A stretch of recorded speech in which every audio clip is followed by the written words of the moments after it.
Well, first of all, I want you to know that I'm holding the microphone in such a way that you can see the emblem here, which is good. Right? That's so thoughtful. Such a thoughtful person I am.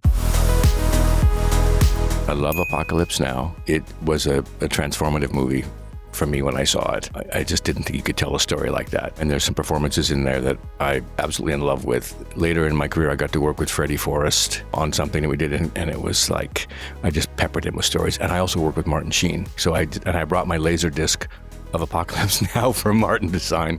And he's like, okay, well, sure, whatever. I also love a movie called The Duellists, early Ridley Scott. His lighting in that film is extraordinary. It's a turn of the century during Napoleon Bonaparte's rule, and then the French Revolution happens and all this happens, but it's really told between these two men, Harvey Keitel and Keith Carradine. And I happened to see this when I was in school in my acting training program, and it was all about weaponry. So I was fascinated, of course. Anyway, but the visuals are just unbelievably beautiful. The scene that you would come upon would be almost as if it was a painting. He painted with light, and I loved it. So that leads me to my next one, which is Blade Runner, also Ridley Scott.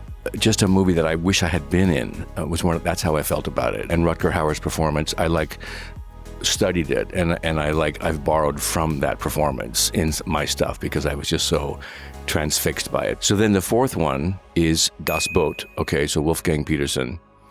Saw it when I was in college. Just so claustrophobic, so frightening, and I was transfixed by the captain of the U-boat, Jürgen Prochnow. Cut to maybe 6 months later, 8 months later, I've been cast in this film, Dune, my first movie, and I learned that the man who's playing my father is Jürgen Prochnow, who I just seen in Das Boot. And I was like, it makes the hair on the back of my neck stand up. And he was just a delightful, wonderful guy.